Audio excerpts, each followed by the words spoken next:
देश के किसानों को आत्मनिर्भर बनाने के लिए केंद्र सरकार एक्शन मोड में आ गई है। केंद्रीय कृषि मंत्री नरेंद्र सिंह तोमर ने बताया कि बेहतर खेतीबाड़ी के लिए केंद्र सरकार डिजिटल एग्रीकल्चर मिशन शुरू करने जा रही है। आत्मनिर्भर अर्थव्यवस्था के उद्बोधन के दौरान मंत्री नरेंद्र सिंह तोमर ने यह बात कही। केंद्रीय कृषि मंत्री नरेंद्र सिंह तोमर ने मीडिया से चर्चा करते हुए बताया कि पहले किसानों को लेकर सरकार के पास कोई डाटा नहीं था, लेकिन पीएम किसान योजना के तहत देश के 11 करोड़ 50 लाख किसानों का डेटा एकत्रित किया गया है। मंत्री नरेंद्र सिंह तोमर ने बताया कि अब किसानों के डेटा के साथ किसानों की जमीनों को भी लिंक करने जा रही है सरकार, जिससे कृषि विभाग के अधिकारी दफ्तर से ही यह जानकारी ले सकते हैं कि अमुक किसान किस योजना का लाभ ले रहा है। साथ ही अब फसल का अंतिम उत्पादन का आकलन भी करना आसान होगा। डिजिटल एग्रीकल्चर मिशन ये भारत सरकार प्रारंभ कर रही है। वैसे डिजिटलाइजेशन तो सब क्षेत्र में हो, ये सरकार की प्राथमिकता पर ही है, लेकिन एग्रीकल्चर के क्षेत्र में ये आने वाले कल में बहुत ही नया परिवर्तन लाएगा। पहले क्या था कि किसान और किसानी का कोई डाटा नहीं था, सिर्फ वो खसरा खतौनी ही होती थी, वो भी आधी होती थी, आधी नहीं होती थी। कुल मिला के परंपरागत रूप से जब तक पुरखा जिंदा रहते थे जमीन बच्चों के नाम आती ही नहीं थी। कई बार उनके मृत्यु के बाद भी नहीं आती है, तो सही आंकड़ा कोई होता नहीं था। लेकिन पीएम किसान योजना के माध्यम से 11.5 करोड़ लोगों का हिसाब किताब अभी तक हमारे पास आ गया है। तो ये डाटा हमारे पास है। इस डाटा प्लेटफॉर्म का उपयोग हमें अच्छे से करना चाहिए, और इसलिए इस डाटा के साथ हम जमीन का डाटा भी जोड़ रहे हैं। ये किसान का डाटा है। अब इस किसान की जमीन क्या है, 5 बीघा है, 10 बीघा है, उसका कौन सा सर्वे क्रमांक है, वो इस डाटा के साथ लिंक हो जाएगा। इस डाटा के साथ आधार कार्ड लिंक हो जाएगा। इस डाटा के साथ बैंक का अकाउंट लिंक हो जाएगा। इस डाटा के साथ आप को कौन कौन सी योजना का लाभ मिल रहा है, वो योजनाएं लिंक हो जाएंगी। तो इसका फायदा ये होगा कुल मिला के आने वाले कल में कि कौन सी योजना का लाभ किसे मिल रहा है, इसके लिए पूरे देश में भटकने की जरूरत नहीं है। मैं कंप्यूटर खोलूंगा, जिला खोलूंगा, ब्लॉक खोलूंगा, गांव में चला जाऊंगा, गांव में नरेंद्र सिंह तोमर टाइप करूंगा, नरेंद्र सिंह तोमर की फाइल खुल जाएगी। इनके पास 5 बीघा जमीन है, इनको पीएम किसान मिल रहा है, इनको सिंचाई की योजना का लाभ मिला है, इनको खाद पर सब्सिडी मिली है, इनको बीज पर सब्सिडी मिली है।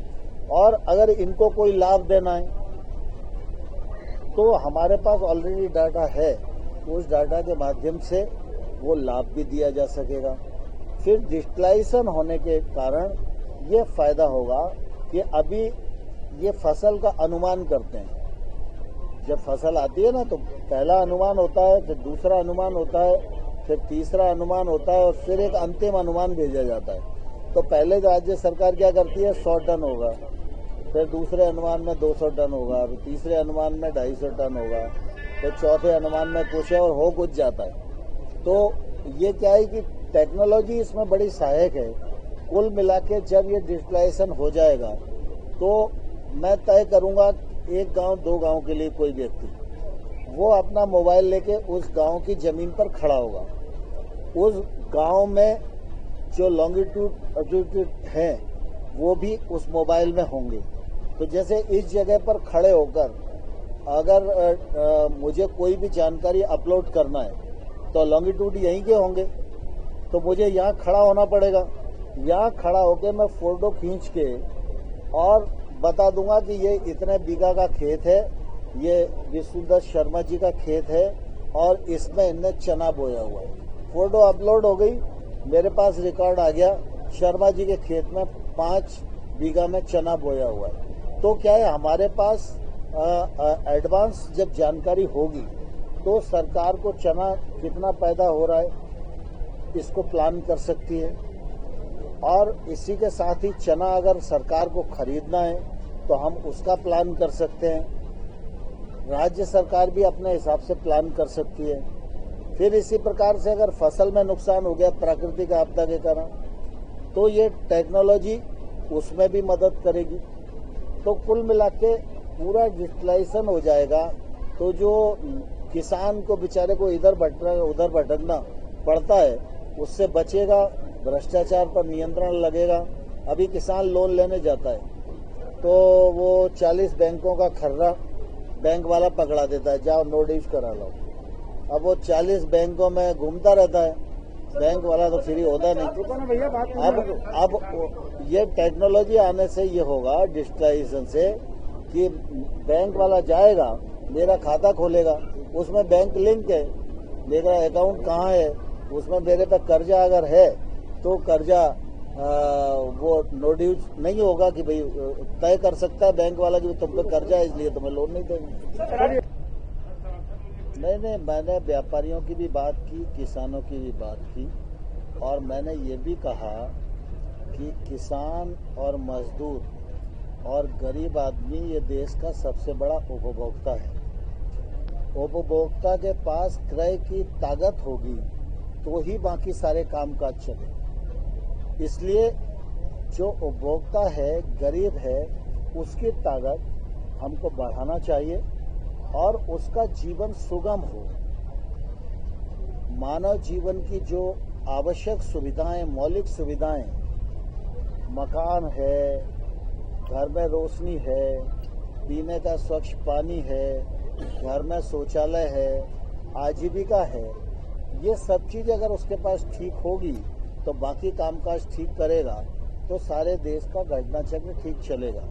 जब व्यापारी की बात मैंने पहले ही की थी कि व्यापारी और इंडस्ट्री के क्षेत्र में काम करने वाले लोग, उनका अपने आप में महत्व है क्योंकि कर अदायगी वही करते हैं और कर अदायगी के बाद ही सारी योजनाओं का वितरण सरकार करती है।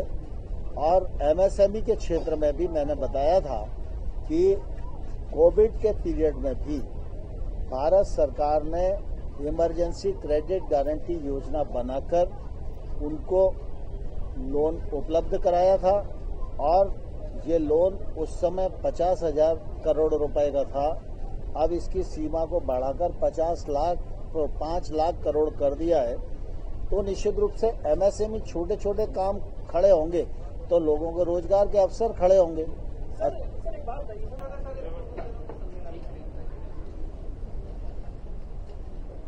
भारत सरकार का बजट अभी हाल ही में लोकसभा में प्रस्तुत किया गया है। यह बजट अभूतपूर्व है, ऐतिहासिक है, नए भारत के निर्माण की बुनियाद के रूप में इस बजट को देखा जाना चाहिए। बजट की जो खूबियां हैं, बजट के पीछे जो दृष्टि है,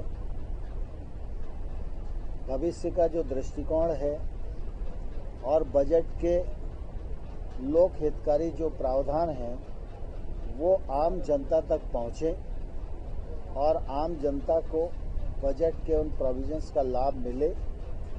इसके लिए हम लोगों ने ये तय किया था कि देश की राजधानियों पर कोई ना कोई मंत्री 5 और 6, ये 2 दिन लोकसभा के छुट्टी के थे, इन दिनों में जावें और वहाँ पर बजट के मामले को लेकर अपनी बात रखें। उस परिप्रेक्ष्य में भारतीय जनता पार्टी मध्य प्रदेश ने आज के इस कार्यक्रम की आयोजना की थी और इसी उपलक्ष्य में मैं यहाँ उपस्थित हुआ। सर, आपने किसानों की बात की, यहाँ पर जो आने वाली है या जो यहाँ काम कर रही है उनसे भी टैक्स को लेकर समझना चाहिए था। नहीं, आपको कोई मिला क्या जो कह रहा है कि समझा नहीं? मेरे पास तो सभी व्यापारी आए, सबने फोटो खिंचाया, सभी मिल के गए। अगर उनको कुछ बोलना होता तो बोलने के लिए अवसर था, उन्होंने नहीं बोला तो फिर हम लोग मिल लिए, फोटो खिंचाए। खैर मध्य प्रदेश के लिए भोपाल से उमेश यादव की रिपोर्ट।